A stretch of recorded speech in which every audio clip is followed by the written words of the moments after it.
देखते ही देखते वो घड़ी आ जाती है जिसका सभी को इंतजार था। कॉन्फ्रेंस रूम में अवनी और घर में गौतम दोनों बेसब्री से इंतजार कर रहे थे उस पल का जब गायत्री देवी अवनी का नाम लेगी गौतम से, और रहा नहीं जाता और वो अवनी को कॉल लगाता है, पर अवनी गौतम का कॉल नहीं उठाती है। कुछ घंटों बाद वो फिर से अवनी को कॉल करता है, पर अवनी का कॉल स्विच्ड ऑफ आता है। गौतम अब टेंशन में आ जाता है। उसे बहुत ही स्ट्रांग फीलिंग आती है कि अवनी ठीक नहीं है। वो अवनी के ऑफिस में लैंडलाइन पर कॉल करता है और उसे पता चलता है कि अवनी बहुत पहले ही ऑफिस से निकल चुकी थी। गौतम अवनी को ढूंढने जाने ही वाला होता है कि तभी उसे डोरबेल की आवाज सुनाई दी। गीता हॉल में ही बैठकर टीवी देख रही थी। गौतम ने किचन से बाहर निकलकर जैसे ही दरवाजा खोला तो वो भौंचक्का रह गया। सामने अवनी खड़ी थी और उसके चेहरे का रंग पूरी तरह से उड़ा हुआ था। इससे पहले कि गौतम कुछ पूछता, अवनी बिना कुछ कहे अपने कमरे में चली गई। अवनी का इस तरह वहां से चले जाना गौतम को समझ नहीं आया। उसने एक नजर गीता को देखा, लेकिन गीता की आंखें टीवी में चल रहे प्रोग्राम पर थीं। गौतम अगले ही पल अवनी के पीछे चला गया। रूम में जाते ही उसने देखा अवनी खिड़की के पास खड़ी थी। गौतम की बेचैनी अब बढ़ती जा रही थी। वो हिम्मत करके अवनी के पास चला गया। अवनी, क्या हुआ? तुम ऐसे परेशान क्यों हो? उस नील ने कुछ किया क्या? गौतम प्लीज मुझे थोड़ी देर के लिए अकेला छोड़ दो। ये बात सुनकर गौतम दरवाजे की तरफ बढ़ गया, लेकिन तभी उसके कदम रुक गए। क्या हुआ? तुम्हारा डिजाइन सेलेक्ट नहीं हुआ? ये बात सुनते ही अवनी की आंख से आंसू गिरकर उसके गालों पर आ गए। हाँ, मैं फेल हो गई गौतम। इम्पॉसिबल, तुम फेल हो ही नहीं सकती।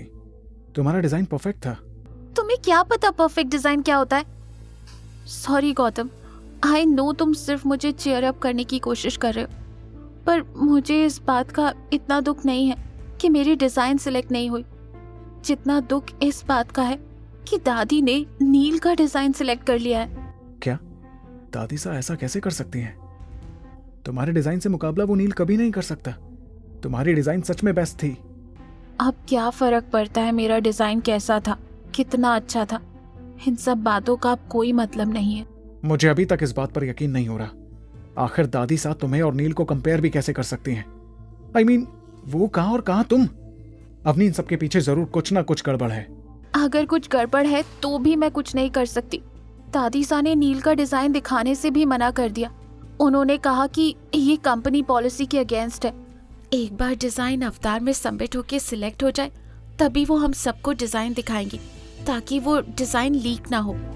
आज नहीं तो कल लोगों को सच तो पता लग ही जाएगा, क्योंकि दादी सा को डिजाइन सबके सामने लाना तो पड़ेगा ही।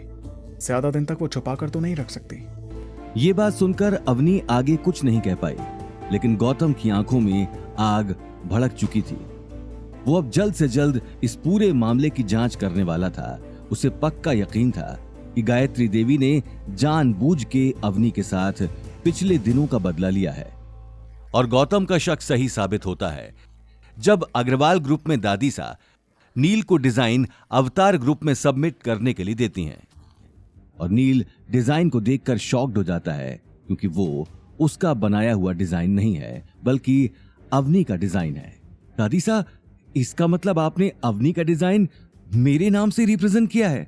हाँ, ये डिजाइन अवनी का ही है, लेकिन वो मेरी कंपनी में डिजाइन डायरेक्टर की पोस्ट डिजर्व नहीं करती। वैसे भी उसने और उसके पति ने मिलकर हमारे परिवार के नाम पर कीचड़ मल रखा है। अब मैं परिवार का नाम इससे ज्यादा खराब होते हुए नहीं देख सकती हूँ। तुम अग्रवाल परिवार का होने वाला कल हो और तुम ये ज्यादा डिजर्व करते हो। ठीक है दादी, लेकिन अवनी को इस बात का पता चल गया तो क्या? उसका पति कौन सा कोई राजकुमार है कि वो हमसे पंगा लेगा? घर से निकाल ही चुकी हूँ। ज्यादा नाटक किया उसने तो नौकरी से भी निकाल दूंगी। शनाया की सगाई के दिन उसके बेकार पति के लिए मेरी इंसल्ट हुई थी ना। अब देखो क्या क्या होता है उन दोनों के साथ। आगे की कहानी जानने के लिए देखिए अगला एपिसोड सिर्फ पॉकेट एफएम के यूट्यूब चैनल पर, और रॉयल वारिस के सारे एपिसोड्स को सुनने के लिए डिस्क्रिप्शन में दी लिंक से डाउनलोड करें पॉकेट एफएम ऐप।